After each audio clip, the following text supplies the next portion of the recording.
Welcome to the show. मैं हूं doctor Malik, आपका मेज़बान नूर टीवी पर। नाजरीन, जैसा कि आपको पता है कि नूर टीवी पे मैं लीगल शो किया करूंगा और आज ये मेरा पहला प्रोग्राम है। तो आज के बाद हर सैटरडे की इवनिंग 6 बजे से लेकर 6 बजे तक 6 बजे से लेकर 7 बजे तक मैं ये शो किया करूंगा। अगर आपको कोई परेशानी है जो कि इमिग्रेशन से मुतल्लिक है या आपको मसला है जो कि इमिग्रेशन रिलेटेड है, इमिग्रेशन रूल से मुतल्लिक, या अगर आप कोई बात पूछना चाहते हैं तो बिल्कुल आप इस प्रोग्राम में फ़ोन करके लाइव एडवाइस मुझसे ले सकते हैं। नाज़रीन, मेरी कोशिश ये हुआ करेगी कि जितने भी आपके मसाइल हों, जितनी भी आपके प्रॉब्लम हों, जितनी भी आपकी मुश्किलात हों, और उनके हल करने की मैं कोशिश करूँ। नाज़रीन, ये भी आपको पता होगा कि ये जो लोगों को हमारे नाज़रीन आपके नोटिस में ये है कि इमिग्रेशन एक बहुत बड़ा मसला है जो कि हमारे लोगों की एक बहुत बड़ी मुसीबत है, एक बहुत बड़ी मुश्किल है। मैं तो समझता हूँ कि हमारे लोगों के जो यहाँ पे आते हैं उनकी पूरी ज़िंदगी इमिग्रेशन में गुजर जाती है। पहले एक आदमी बाहर से यहाँ आता है और वो यहाँ सेटल होने की कोशिश करता है जिसमें उसे साल लग जाते हैं। अब जो हम ऑफिस वालों ने एक नया रूल बनाया है उसमें ये कहा है कि अगर किसी आदमी ने इमिग्रेशन रूल्स की खिलाफ वर्जी की हो उसे 30 साल के बाद इंडेफिनिट स्टे मिलेगा। तो इसका मतलब है 30 साल का अरसा एक आदमी को यूके में रहने और सेटलमेंट के लिए चाहिए। तो इतनी देर लगती है और इतनी मुश्किलात का सामना करने के बाद एक आदमी अगर सेटल होता है, फिर वो अपने बीवी बच्चों को सेटल करने की कोशिश करता है, फिर अपने माँ बाप को बुलाने की कोशिश करता है। इसका मतलब पूरी ज़िंदगी इमिग्रेशन में ही चली जाती है। बहरहाल, अगर आपका कोई मसला हो तो बिल्कुल आप इस प्रोग्राम में आज भी और हमेशा भी फ़ोन करके लाइव एडवाइस ले सकते हैं। और जो नंबर जिसके ऊपर आप फ़ोन करेंगे ये कोई प्रीमियम रेट नंबर नहीं है, बल्कि आपको जो कॉल है कोई प्रीमियम रेट आपको बिल नहीं आएगा। नाज़रीन, कॉलर्स लाइन्स के ऊपर देखते हैं हमारे आज के पहले कॉलर इस प्रोग्राम में कौन है। जी फरमाइए। जी अस्सलाम वालेकुम। वालेकुम सलाम। मैंने और मेरे हस्बैंड ने मैं लीड एप्लीकेंट हूँ, अप्लाई किया हुआ इंडेफिनिट के लिए। हम लोग एचएसएमपी वीजा पे थे, 5 साल हमारे कंप्लीट हो गए और हमने इंडेफिनिट के लिए अप्लाई किया। तकरीबन 3 महीने से ऊपर हो गए एप्लीकेशन पे और बायोमेट्रिक भी हमने दे दिया है 6-7 हफ्ते पहले, लेकिन अभी तक कुछ जवाब नहीं आया है। तो जी, मुझे लगता है कि आप पता करना चाहते हैं इसमें कितनी देर लगेगी। आमतौर पर जो ऐसी एप्लीकेशन होती हैं उसके जो फैसले होते हैं वो 3 महीने में होम ऑफिस कर देता है। 3 महीने से मुराद 13 वीक्स होते हैं। 13 वीक्स में उनका कहना है कि डिसीजन कर देते हैं। लेकिन पिछले दिनों चूँकि ओलंपिक्स की वजह से काफ़ी सारे मसाइल होम ऑफिस को देखना पड़े, इस वजह से होम ऑफिस ने ऐलान किया है कि वो 3 महीने के बजाय हम 6 महीने में इन केसेस के फैसला करेंगे। फैसले करेंगे। आप चूँकि ओलंपिक्स गुजर चुके, ओलंपिक्स का ज़माना चला गया, तो अब दोबारा होम ऑफिस कंसनट्रेट कर रहा है केसेस पर। मुझे लगता है नेक्स्ट फ्यू वीक्स में आपके केस का कोई ना कोई फैसला हो जाएगा। तो अगर आपने रिक्वायरमेंट्स पूरी की हैं तो मुझे यकीन है आपको इंडेफिनिट स्टे मिल जाएगा। नाज़रीन, देखते हैं हमारे अगले कॉलर कौन है। जी फरमाइए। हेलो, अस्सलाम वालेकुम। वालेकुम सलाम। Hello, hi. Basically, I just want to know. I just want to know. Basically, my husband got settlement visa. Yes. Yeah. He's need to get a work. Permit, settlement permit. So I just want to know when to apply. His can expire in December. So when did he get the visa? It's nearly 2 years. I think it's 3 months left, I think, to get a settlement thing. Okay. Permit. Thank you for your call. Basically, once somebody is granted a spouse visa, so he needs to stay in the UK 24 months and then he can make an application. If he was granted leave to remain from here, then after basically 23rd month, 23 months, he can make an application. If he came from abroad, so after 24 months, it means that maybe in end of 23rd month, you can make an application for indefinite stay. Just keep in mind that he needs to pass life in UK test. Thank you for the call. नाज़रीन, देखते हैं हमारे अगले collar कौन है। जी फरमाइए। मुझे लगता है शायद ये कॉल ड्रॉप हो गई है। जी फरमाइए। सर जी, मैंने मलिक साहब से गल करनी। जी फरमाइए। हाँ जी, अपने सर जी, मेरी है ना वाइफ इंडिया से मैंने मंगवाया था स्पाउस पीए के शादी करवा के। ठीक। तो जब वो इधर आई ना, उसको यानी कि 1 साल उधर लेट आया। 2 साल ऊपर उसका वीजा लगा, उस वीजा लगा, लेकिन वो 1 साल के बाद आया। 1 साल वीजे लगे को इंडिया में हो गया था। तो अभी बोलते हैं कि वो जो 1 साल उधर इंडिया में बताया उसको इधर एक्सटेंड कराना होता है। उसमें क्या क्या हमें इकट्ठा करना होता है पेपर, प्लीज हमें ये बताना है। जी, आपकी कॉल का शुक्रिया। अगर तो आपकी मिसेज शुरू में यहाँ पे आ गई होती तो फिर तो आप इंडेफिनिट स्टे के लिए अप्लाई कर सकते थे 2 साल पूरे होने पर, लेकिन चूंकि वे 1 साल लेट आई हैं इस वजह से आप जब उनका वीज़ा ख़त्म होने लगे उससे 1 महीना पहले आप एक्सटेंशन के लिए अप्लाई करेंगे। तो अनफॉर्चुनेटली अभी रूल्स चेंज हो गए। पहले ऐसी एक्सटेंशन होती थी जो कि 2 साल का स्टे मिलता था और 2 साल के बाद इंडेफिनिट स्टे मिलता था, लेकिन अब होम ऑफिस ने उसको 5 ईयर्स कर दिया है। एक तो ये परेशानी का सामना आपको करना पड़ेगा। दूसरी बात यह है कि अगर वो एप्लीकेशन यहाँ से अब करती हैं, मुझे पता नहीं उन्होंने पहले लाइफ इंग्लिश टेस्ट पास किया था या नहीं, अगर नहीं किया था तो एक्सटेंशन के लिए भी उनको इंग्लिश टेस्ट की ज़रूरत पड़ेगी। और प्लस इसमें काफ़ी सारी चेंजेस आ गई हैं रूल्स में। ज़्यादा बेहतर आप किसी वकील से भी मशवरा कर लें। कॉल का शुक्रिया। नाजरीन देखते हैं हमारे अगले कॉलर कौन है। जी फरमाइए। हेलो जी हेलो जी फरमाइए। हेलो हेलो जी फरमाइए। वालेकुम, मैं अब्दुलरहमान बात कर रहा हूँ साथ बर्मिंघम से। अच्छा सर हम पाकिस्तान से आए ऑस्ट्रेलिया के परमानेंट। अच्छा तकरीबन 2 साल हो गए। ठीक है। तो हम अगर नेशनलिटी के लिए अप्लाई कितने अरसे में कर सकते हैं? आपको किस बुनियाद पे स्टे मिला था? ये बस बच्चों ने बुलाया था। ठीक है जी, आपकी कॉल का शुक्रिया। आपको डिपेंडेंट वीजा मिला होगा, पेरेंट्स डिपेंडेंट, चूंकि ऐसा एक कानून था और अब भी है कि अगर किसी के माँ बाप बूढ़े हैं, कोई आदमी उनकी लुक आफ्टर नहीं कर सकता, वो उनको सेटलमेंट के लिए अप्लाई कर सकता है। तो इसका मतलब है कि जो ही आप यूके में एंटर हुए थे वहां से जब आपको 5 साल पूरे होंगे तो फिर आप इंडेफिनिट स्टे के लिए अप्लाई कर सकेंगे। चूंकि आपकी उम्र 65 से ज्यादा की होगी, इस वजह से आपको life in UK test pass करने की जरूरत नहीं है। बस 5 साल पूरे होने पर आप इंडेफिनिट स्टे के लिए अप्लाई कर सकते हैं। आपकी कॉल का शुक्रिया। नाजरीन देखते हैं हमारे अगले कॉलर कौन है। जी फरमाइए। हेलो अस्सलाम वालेकुम। वालेकुम सलाम। जी मेरी एक फ्रेंड है, उसने केस अप्लाई किया हुआ है। उसकी एक्सटेंशन पहले 3 साल की हुई थी, तो दूसरा फिर दोबारा उसने 6 महीने हो गए, फिर उसने दोबारा अप्लाई की हुई है एक्सटेंशन के लिए, तो अभी तक कोई जवाब नहीं है। इसका क्या हो सकता है? अगर तो उन्होंने अप्लाई कर दिया तो जब ऐसी एप्लीकेशन करते हैं आप फी पे करते हैं, आपका चेक अगर कैश हो जाता है फिर इमिग्रेशन वाले एक एक्नॉलेजमेंट भेज देते हैं। अगर तो एक्नॉलेजमेंट कुछ उन्होंने कर दिया है। जी हाँ, तो उसके बाद आप ये कि इंतजार करें। जैसे कि पहले कॉलर के जवाब में बताया था कि ओलंपिक्स की वजह से थोड़ा सा होम ऑफिस ज़ेर बार हो गया था, उन पे काफ़ी सारे केसेस यहाँ पे डील करने पड़े थे, इस वजह से उन्होंने तकरीबन जो केस वर्क पे काम करना कम कर दिया था। अभी चूंकि ओलंपिक्स हो चुके हैं तो दोबारा मुझे लगता है चंद वीक्स में आपके केस का फैसला हो जाना चाहिए, आपकी सिस्टर के केस का। आपकी कॉल का शुक्रिया। नाजरीन देखते हैं हमारे अगले कॉलर कौन है। जी फरमाइए। वालेकुम सलाम। जी वालेकुम सलाम, फरमाइए। जी मलिक साहब, मुझे सवाल पूछना था। जी पूछिए। जी मैं आया था 2003 में। अच्छा। और मैं ह्यूमन राइट में केस डाला था। अच्छा। तो 2009 में उन लोगों ने रिफ्यूज किया। ठीक। बाद में मुझे साइनिंग पे लगा दिया उन लोगों ने। राइट। बाद में उन लोगों ने मुझे इंटरव्यू में बुलाया अभी 3 माह पहले। ठीक। बाद में मुझे वो ट्रायल डॉक्यूमेंट पर साइन करा उन लोग। अच्छा। बाद में वो बोलते हैं अभी तुम वो जो तुम्हारे बच्चे उनका एफिडेविट हमें चाहिए। ठीक है। तो अभी वो एफिडेविट मांग रहे हैं, तो मेरा जो सॉलिसिटर बोलता है एफिडेविट हम उनको नहीं देंगे क्योंकि वो जो इंडियन पासपोर्ट बना देंगे हमारी। आपके बच्चे यहीं पे हैं? हाँ, यहाँ के बॉन्ड है। तो पहला बच्चा आपका कब पैदा हुआ था? 4.5 साल का है। ठीक है जी, आपकी कॉल का शुक्रिया। आप ज़्यादा बेहतर है कि अपने वकील जो कहता है वही उसी की बात सुने, क्योंकि अगर आपका ह्यूमन राइट्स का केस चल रहा है यानी उसका फैसला नहीं हुआ फिर तो आप सेफ हैं, लेकिन अगर किसी वजह से आपका केस रिफ्यूज़ हो गया तो आप कोर्ट में नहीं गए तो फिर ऐसी सूरत में आप खतरे में होते हैं। बहरहाल किसी तरीके से अगर आप 7 साल पूरे कर लें तो 7 साल पूरे करने के बाद आपको यहाँ पे स्टे मिल जाता है, चूँकि एक ऐसा रूल है कि अगर कोई बच्चों के साथ 7 साल पूरे कर ले उसको यहाँ पे सेटलमेंट मिल जाती है। कॉल का शुक्रिया। नाजरीन देखते हैं अगले कॉलर कौन है। जी फरमाइए। हेलो जी फरमाइए। अस्सलाम वालेकुम। वालेकुम सलाम। जी मेरी एक मासी है पाकिस्तान से, वो इधर आए हैं। अच्छा। तो उनको काफी मरतबा यानी कि वो आज आ चुके हैं विजिटर वीजे के ऊपर। अच्छा। और अभी तो मेरा ख्याल है तकरीबन 1 साल हो गया उनको आए हुए। अच्छा। 2 साल का उनका वीजा था।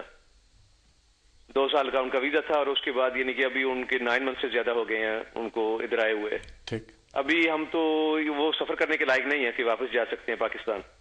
ठीक। तो हम तो ये चाहते हैं कि उनको यहाँ पे सेटलमेंट के लिए उनको रख लें। जी आपकी कॉल का शुक्रिया। पहली बात यह कि आपकी जो खाला हैं या आपकी जो आंटी हैं, जो आपकी जो अजीज़ा हैं, वो यहाँ पे इलीगल हो चुकी हैं, ओवरस्टेयर हो चुकी हैं। चूँकि अगर किसी आदमी को 2 साल का वीज़ा मिलता है, इसको मल्टीपल वीज़ा कहते हैं, आमतौर पर 6 महीने का मिलता है या 2 साल का मिलता है, 5 साल का भी मिलता है या 10 साल का भी मिलता है। लेकिन इसमें शर्त ये होती है कि आदमी यूके में 6 महीने से ज़्यादा नहीं रह सकता है।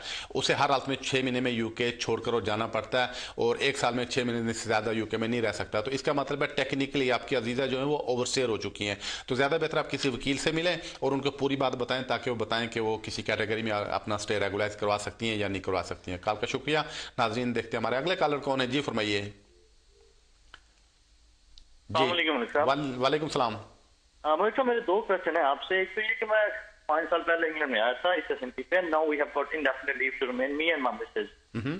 बच्चे हमारे स्टिल पाकिस्तान में है, मेरी वालिदा के साथ रह रहे हैं, तो उन्हें मैं इसे स्पॉन्सर करके बुलाना चाहता हूँ as a dependent. So could you please let me know that is there any threshold income is obviously we have to show that income to sponsor them. और दूसरा मेरा ये सवाल है कि एक साल इंडेफिनिट के बाद हमें हुडन है 2 महीने में, तो नेशनैलिटी की जो एप्लीकेशन हमने करनी है वो 28 दिन पहले कर सकते हैं, जैसे कैश हम दूसरी एप्लीकेशन करते हैं पूरा 1 साल के बाद 12 महीने के बाद करेंगे? न किस चीज़ की एप्लीकेशन करना चाहते हैं? नेशनलाइजेशन की। जी तो आपको इंडेफिनिट से किस बेस पे मिला था? HSMP। जी आपकी कॉल का शुक्रिया। आपके 2 सवाल हैं। जहाँ तक नेशनलिटी का तल्लक है, जब आपको इंडेफिनिट स्टे मिल जाए उसके 1 साल के बाद आप एप्लीकेशन कर सकते हैं। तो उसके सिर्फ वो लोग जिनको शादी के बुनियाद पे इंडेफिनिट स्टे मिलता है तो वो 3 साल के बाद अप्लाई कर सकते हैं। बाकी सब कैटेगरीज में 1 साल वेट करना पड़ता है। और जो शादी की बुनियाद पर अगर किसी को इंडेफिनिट स्टे मिले तो उसको 1 साल का वेट नहीं करना पड़ता है। तो इसका मतलब है जब आपको HSMP पे इंडेफिनिट स्टे मिला है उसके 1 साल आपको वेट करना पड़ेगा, फिर आप नेशनलिटी के लिए अप्लाई कर सकेंगे। जहाँ तक आपके बच्चों का तल्लक है, अगर उनकी एज 18 ईयर से कम है आप उनको यहाँ पे बुला सकते हैं। लेकिन अनफॉर्चुनेटली जैसा कि आपने सुना ही होगा कि 9 जुलाई से एक नया रूल बन गया था जिसमें उन्होंने थ्रेशोल्ड काफ़ी बढ़ा दिया था। तो वो तकरीबन कहा था कि अगर कोई खाली बीवी को बुलाना चाहे तो उसके 18,600 होंगे, तो अगर फी बच्चे को बुलाना चाहे उसका 2,400 होगा।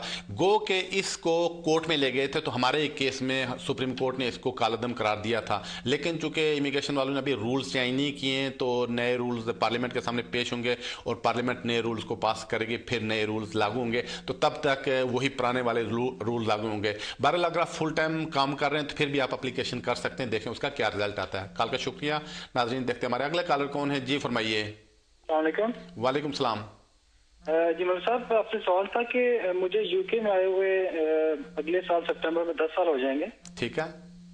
तो मैं होप कर रहा था कि मैं 10 साल की जो लीगल स्टे की बेस पे इंडेफिनिट की अप्लाई करूंगा, लेकिन आज तक सुनने में आ रहा है कि शायद ये लॉ चेंज कर रहे हैं। तो अभी आप क्या स्टूडेंट वीजे पे हैं? नहीं, मैं भी Tier 2 पे हूँ जी। ठीक है जी, आपकी कॉल का शुक्रिया। नहीं, ऐसी प्रपोजल थी लेकिन वो रूल्स नहीं बन सकी, कभी पार्लियामेंट के सामने पेश नहीं हुई। ऐसी प्रपोजल थी कि 10 साल का जो रूल है इसको ख़त्म करेंगे, लेकिन अभी तक ये लागू है और फिलहाल चल रहा है। अभी तक ऐसी कोई तजावीज़ नहीं है कि ये ख़त्म हो। तो इसका मतलब है नेक्स्ट ईयर जब आप 10 साल पूरे कर लेंगे तो आप इंडेफिनिट स्टे के लिए अप्लाई कर सकेंगे, बशर्ते कि आपने लाइफ न्यू के टेस्ट पास किया हो। कॉल का शुक्रिया। नाज़रीन देखते हैं हमारे अगले कॉलर कौन है। जी फरमाइए। हेलो जी अस्सलाम वालेकुम। वालेकुम सलाम। मलिक साहब, मैंने ये बात पूछनी है, अगर किसी का वीजा जो विजिट वीजा हो वो रिफ्यूज हुआ हो और उसको 10 साल का बैन लगा हो, उसके बाद अगर वो उसी से शादी करके और स्पाउस वीजा अप्लाई करे तो वो अप्लाई कर सकता है एप्लीकेशन? जी आपकी कॉल का शुक्रिया। हाँ, ये गवर्नमेंट ने एक सेक्शन 320 लगाई थी। आप समझेंगे जैसे हमारे कंट्रीज में पाकिस्तान, इंडिया, बांग्लादेश, उसमें 420 है, यहाँ उन्होंने 320 एक लगानी शुरू कर दी थी। उसका मतलब यह था कि अगर किसी ने डिसेप्शन की इमिग्रेशन वालों के साथ और उसको ना सिर्फ यहाँ पे आने के यहाँ से भेज दिया जाए बल्कि उस पर 10 साल की बैन भी लगा दी जाए। इस सिलसिले में एक केस हम बड़ा ही मशहूर केस है हमारा, वो हम उसको ले गए थे कोर्ट में, ए नाइजेरिया, जिसमें कि उन्होंने उसको काफ़ी उन्होंने उसकी जो डेफिनेशन ऑफ डिसेप्शन की है उसको उन्होंने काफ़ी मतलब है एक्सप्लेन किया कि डिसेप्शन क्या होती है। बहरहाल ये जो 320 है इसका इतलाक मैरिज की एप्लीकेशन पे नहीं होता है। तो इसका मतलब है अगर किसी पे सेक्शन 320 लगी है, अगर वो मैरिज की बुनियाद पे यूके में आना चाहे तो वो एप्लीकेशन कर सकता है, उस पर ये अप्लाई नहीं होती है। कॉल का शुक्रिया। नाज़रीन देखते हैं अगले कॉलर कौन है। जी फरमाइए। जी फरमाइए। वालेकुम सलाम। अच्छा, मैं एक सवाल पूछ रहा हूँ कि एक आदमी यहाँ से साउथ अफ्रीका से आया हुआ था, मेरा फ्रेंड। ठीक है। अच्छा, वो 10 साल ऊपर हो गया, 11 साल। अच्छा। पहले विजिटिंग वीजा पे आया था, स्टूडेंट वीजा पे रहा 2-3 साल। इसके बाद फिर हो गया, तो इसका क्या चांसेस है? तो अभी उसने कोई केस वगैरह अप्लाई किया या कुछ नहीं किया हुआ है? कुछ नहीं किया हुआ बेटा। जी, आपकी कॉल का शुक्रिया। पहली बात यह है कि कोई भी आदमी, आपका फ्रेंड हो या रिश्तेदार हो या अजीज हो या कोई सुनने वाला हो, जब भी आप यूके में आए तो आते ही अपने स्टे को रेगुलराइज करने की कोशिश करें कि आप ओवर स्टे या इलीगल ना रहें। क्योंकि यहाँ ये भी होता है कि अगर आप एक एप्लीकेशन करते हैं, आप गवर्नमेंट के सिस्टम में आ जाते हैं और उनको पता होता है कि कितने लोगों ने अप्लाई किया, कितने लोग यूके में रह रहे हैं, आपका डेटा उनके पास होता है।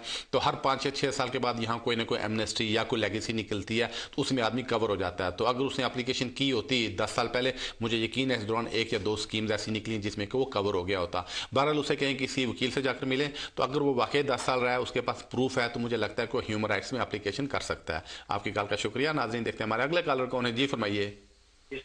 वालेकुम सलाम। मैंने पूछना था, जो स्पोज वीजे पे आते हैं वो इंडेफिनिट जब उनको मिल जाता है तो वो कितनी देर बाद नेशनलिटी अप्लाई करते हैं? नेशनलिटी कितनी देर के बाद? जी, आपकी कॉल का शुक्रिया। पहले भी एक कॉलर के जवाब में बताया था कि अगर कोई आदमी शादी के बेस पे यूके में आता है तो डेट ऑफ एंट्री से 3 साल के बाद वो नेशनलिटी के लिए अप्लाई कर सकता है। तो ये सिर्फ उन लोगों को भी नहीं अप्लाई करता, बल्कि यहाँ अगर कोई फर्ज करें स्टूडेंट आ जाता है और वो 1 साल तक स्टूडेंट रहता है, उसके बाद उसकी शादी हो जाती है, 2 साल वो स्टूडेंट के तो वो मैरिज के तौर पर पूरे करता है, तो 3 साल उसके डेट ऑफ एंट्री से शुरू हो जाएंगे। तो इसका मतलब है कोई आदमी अगर यूके में एंटर हो जाता है शादी के बेस पे या किसी बेस पे, तो अगर उसको शादी की बुनियाद पर स्टे मिलता है तो फिर वो 3 साल के बाद यूके में डेट ऑफ एंट्री से 3 साल के बाद नेशनलिटी के लिए अप्लाई कर सकता है। कॉल का शुक्रिया। नाज़रीन, देखते हैं अगले कॉलर कौन है। जी फरमाइए। हेलो जी फरमाइए। मैं पूछना सी कि मेरे ना मम्मी ते मेरी सिस्टर इंडिया विच आ, मेरी सिस्टर अंडर एज आ, 14 ईयर्स ओल्ड आ, और मेरे डैडी ਦੀ ਡੈਥ ਹੋ ਗਈ ਤੇ ਉਹਨਾਂ ਨੂੰ ਜਿੱਦਾਂ ਉੱਥੇ ਕੋਈ ਹੈ ਨਹੀਂ ਹੋਰ ਕੋਈ ਸਪੋਰਟ ਵਾਸਤੇ, ਤੇ ਅਗਰ ਮੈਂ ਉਹਨਾਂ ਨੂੰ ਇੱਥੇ ਬੁਲਾਉਣਾ ਹੋਵੇ ਪੱਕੇ ਤੌਰ ਤੇ ਕੀ ਮੈਂ ਬੁਲਾ ਸਕਦੀ ਹਾਂ ਉਹਨਾਂ ਨੂੰ ਇੱਥੇ? जी, आपके कॉल का शुक्रिया। यहाँ असल में इमिग्रेशन रूल्स अलाउ करते हैं अपनी बीवी को या बच्चे को या हस्बैंड को या बच्चों को, अगर वो अंडर 18 है उनका अलाउ करते हैं, या फिर पेरेंट्स अगर ओवर 65 हों तो उनका अलाउ करते हैं। बाकी अगर जो है अगर कोई सिस्टर यंग है, कोई मोस्ट एक्सेप्शनल अगर सर्कमस्टांसेस हैं तो उसमें अगर कोई आता है तो फिर उसको अलाउ करते हैं, वरना रूल्स में काफ़ी मुश्किल है ब्रदर सिस्टर को लाना। अमेरिका और कनाडा में ऐसा कानून है कि आप बहन भाई या ब्लड रिलेशंस को यूके में बुला, अपने कंट्री अमेरिका या कनाडा बुला सकते हैं, लेकिन यूके में ऐसा कोई कानून नहीं है। अलबत्ता मोस्ट एक्सेप्शनल सर्कमस्टांसेस अगर कोई हो तो उसमें अगर कोई ऐसी सिचुएशन है तो उसमें आप उनको बुला सकते हैं, बशर्ते कि वो आपके ऊपर डिपेंड कर रहे हो। नाज़रीन, देखते हैं हमारे अगले कॉलर कौन है। हेलो, अस्सलाम वालेकुम। वालेकुम सलाम। जी सर, मैंने एक क्वेश्चन करना था आपसे, ये कि मेरे पास ना ब्रिटिश पासपोर्ट आ गया, ठीक है सर, लेकिन मेरा इंडेफिनिट चोरी हो गया, ठीक है, कि क्या मुझे उस डेफिनेट की जरूरत है अप्लाई करने की दोबारा या नहीं? जी नहीं, उसकी आपको कोई ज़रूरत नहीं है। आप, मुझे लगता है कि अगर पाकिस्तान से हैं तो आपको ज़रूरत ही नहीं है। आप सिर्फ पाकिस्तान का वो जो कार्ड है ओवरसीज़ पाकिस्तानी का वो बना रखें, उसके आप एनी टाइम पाकिस्तान आ जा सकते हैं। ब्रिटिश नेशनलिटी मिलने के बाद तो इंडेफिनिट स्टे की आपको कोई ज़रूरत नहीं रहती है। कॉल का शुक्रिया। देखते हैं नाज़रीन हमारे अगले कॉलर कौन है। जी फरमाइए। जी अस्सलाम वालेकुम। जी वालेकुम सलाम।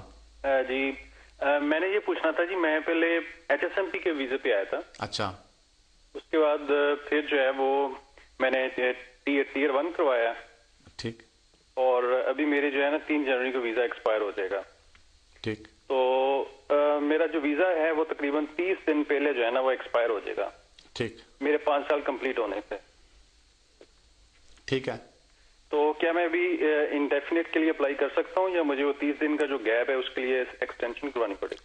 असल में इसमें रूल्स ये कहते हैं कि जब वो आपका डिसीजन करें तो उस वक्त आपको 5 साल पूरे हो जाने चाहिए। तो टेक्निकली वो आपके केस का डिसीजन फौरी तौर पर नहीं करेंगे, उसमें तकरीबन 2-3 महीने लग जाते हैं।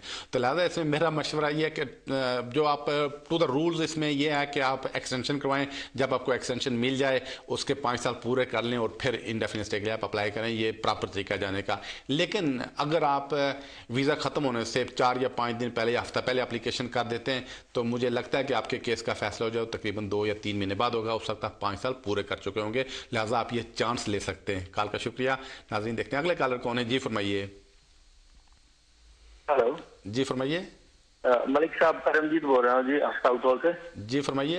एक्चुअली मैं यहाँ पे स्टूडेंट हूँ और मेरे को अपने बेबी का वीजा अप्लाई करना है। क्या बेबी यहाँ का बर्थ है तो उसके कितने फंड शो करने पड़ेंगे हमको? बेबी आपका यहाँ पे पैदा हुआ है? जी।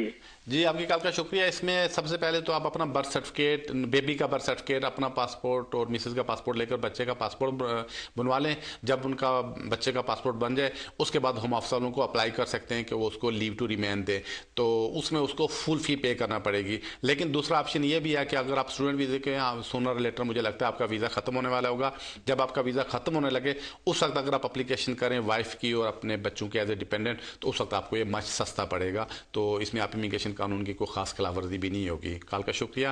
नाज़रीन देखते हैं अगले कॉलर कौन है। जी फरमाइए। अस्सलाम वालेकुम जी, शहर बात कर रहा हूँ ब्रेडफोर्ड से। मैंने ये पूछना था कि अगर किसी बंदे ने पाकिस्तान में शादी करनी है तो उसकी मिनिमम जो इनकम उन्होंने रखी है 18,000 पाउंड के करीब शायद रखी, तो यहाँ की मिनिमम वेज पर आवर के हिसाब से भी इतनी वो नहीं बनती, तो उसकी थोड़ी वजाहत फरमा दें कि ये किस तरह और इसका क्या प्रोसीजर है कि किस तरह आप इतनी वेज शो कर सकते हैं।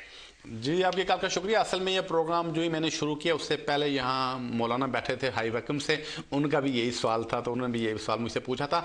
असल में हुआ यह था कि होम ऑफिस ने एक जो न्यू रूल्स बना दिए थे, ये 9 जुलाई को लागू किए थे, जिसमें उन्होंने कहा था कि मिसिस के जो वेजेस हो अगर आप बुलाना चाहें तो 18,600 पाउंड मिनिमम होना चाहिए, तो तभी आप उनको बुला सकेंगे। इस दौरान हमने हमारा एक केस हाई कोर्ट में, सुप्रीम कोर्ट में ऑलरेडी चल रहा था, तो जिसका कि डिसीजन आया, उसके डिसीजन में होम ऑफिस वालों ने, जो कोर्ट ने होम ऑफिस के इस डिसीजन के जो मिनिमम थ्रेश होल्ड है या 18,600, इसको भी उन्होंने कालअदम करार दिया हुआ है। अब होम ऑफिस वाले ये कर रहे हैं कि नया उन्होंने रूल तकरीबन बना रहे हैं, तो इसको पार्लियामेंट में पेश करेंगे। जब पार्लियामेंट इसको पास करेगी फिर वो लागू हो जाएंगे, फिर ये चेंज हो जाएगा। लेकिन इसका मतलब ये है कि उस वक्त तक 18,600 का रूल है जब तक कि नया नहीं हो सकता, जब तक नया लागू नहीं होता। लेकिन फिर भी चूंकि ये रूल को कोर्ट ख़त्म कर चुकी है, तो अगर आप फिर भी मतलब इस जो ये होम ऑफिस की जो गाइडेंस थी या जिसको पॉलिसी थी 18,600 वाली, इसको चूंकि कोर्ट ने ख़त्म कर दिया, लिहाजा अगर आप फुल टाइम काम करते हैं तो आप अपनी मिसेज की एप्लीकेशन कर दें और देखें उसका क्या डिसीजन होता है। चांसेस हैं, हो सकता है इमिग्रेशन ऑफिसर अगर आप फुल टाइम काम कर रहे हैं अपने आप को मेंटेन और अकोमोडेट कर सकते हैं, तो चांसेस हैं कि वो शायद उनको वीज़ा दे दें। अगर ना वीज़ा देते हैं तो आप कोर्ट में जा सकते हैं। कॉल का शुक्रिया। नाज़रीन बढ़ते हैं अगले कॉलर की तरफ। जी फरमाइए। हेलो डॉक्टर साहब, हाउ आर यू? जी फाइन थैंक्स। गुड। डॉक्टर साहब मैं ਪੁੱਛਣਾ ਸੀ ਕਿ ਮੇਰੇ ਡੈਡੀ ਹੁਣ ਇੰਡੀਆ ਤੋਂ ਆਏ ਆ, ਉਹ ਜਿੱਦਾਂ ਲਾਸਟ ਈਅਰ ਵੀ ਆਏ ਸੀਗੇ, 2 ਵਾਰੀ ਇਨ ਆਊਟ ਕਰ ਚੁੱਕੇ ਆ, ਤੇ ਉਹਨਾਂ ਦੀ ਉਮਰ ਹੈਗੀ ਆ 68 ਇਅਰਸ 올ਡ ਹੈ। ਉਹਨਾਂ ਨੂੰ ਮੈਂ ਇੱਥੇ ਪੱਕੇ ਰੱਖ ਸਕਦਾ? ਉਹ ਕਦੋਂ ਆਏ ਸਨ? ਲਾਸਟ ਈਅਰ 2 ਵਾਰੀ ਆਏ ਸੀਗੇ, ਹੁਣ ਮੇਰੇ ਕੋਲ ਆ ਉਹ ਇੱਥੇ। ਹੁਣ ਕਦੋਂ ਆਏ? 2 महीने हो गए उन्होंने। ठीक है जी, आपकी कॉल का शुक्रिया। असल में हुआ ये कि गवर्नमेंट ने काफ़ी सारे रूल्स चेंज किए 9 जुलाई को, उसमें ये रूल भी उन्होंने चेंज कर दिया। उसमें वो ये कहते हैं कि अगर किसी आदमी ने, पहले ऐसा होता था कोई आदमी यहाँ पे सेटल्ड हो अगर है तो उसके माँ या बाप यूके में आते थे और वो जब यहाँ होते थे वो यहीं से ऐसी एप्लीकेशन कर सकते थे। लेकिन अब होम ऑफिस ने रूल चेंज कर दिया, वो कहते हैं कि ऐसी एप्लीकेशन आप यहाँ से नहीं कर सकते, आपको अपनी कंट्री से ही करनी चाहिए। लेकिन फिर भी अगर आपके, चूँकि मेरा इसमें यह व्यू है कि ये जो होम ऑफिस ने नया कानून बनाया ये इलीगल है, ऐसा होना नहीं चाहिए। अगर किसी के माँ बाप यहाँ से आए हैं तो यहाँ से एप्लीकेशन कर सकते हैं। तो बहरहाल पहली बात ये इसमें जो प्रॉपर तरीका वो ये होगा, जो नए रूल के तहत आप अपनी कंट्री में जाएं वहाँ से वो अप्लाई करें, अब देखें उनका वीज़ा मिलता है या नहीं मिलता है। तो दूसरी बात यह है कि ऐसी एप्लीकेशन आप यहाँ से भी कर सकते हैं। अगर रिफ्यूज़ हो जाती है इसको आगे कोर्ट में ले जाएं तो मुझे लगता है शायद ह्यूमन राइट्स में आप अपना केस विन कर जाएँ। कॉल का शुक्रिया। नाज़रीन देखते हैं हमारे अगले कॉलर कौन है। जी फरमाइए। नमस्कार मलिक साहब। जी फरमाइए। ऐसा है, मैं यहाँ पे HSMP पे था और इंडेफिनेट स्टे अभी पा चुका हूँ 1 साल पहले। ठीक। और अभी मैं अपनी ब्रदर की बेटी यानी नैसी को इधर बुलाना चाहता हूँ, तो उससे क्या प्रोसीजर है? मुझे लगता है, आपकी कॉल का शुक्रिया। मुझे लगता है आप उनको अगर विजिटर वीज़े पे बुलाना चाहते हैं, आप हॉलीडेज में बुलाना चाहते हैं, तो इसका ये तरीका है कि किसी वकील के पास चले जाएं, वो आपको एक स्पॉन्सरशिप लेटर बना देंगे, उसके साथ आप अपनी बैंक स्टेटमेंट, पे स्लिप्स, मकान का प्रूफ ये लगाकर उनको भेज दें और वो वहाँ ब्रिटिश हाई कमीशन में वीज़े के लिए अप्लाई करें। तो मुझे लगता है अगर आप सारी रिक्वायरमेंट्स पूरी कर रहे हैं और उनकी इंटेंशन वापस जाने की हो तो उन्हें वीज़ा मिल जाना चाहिए। कॉल का शुक्रिया। नाज़रीन इसके साथ ही टाइम हुआ एक छोटी सी कमर्शियल ब्रेक का। आप TV देखते रहिएगा, ब्रेक के उस पर चंद मिनट्स में फिर मुलाकात होती है।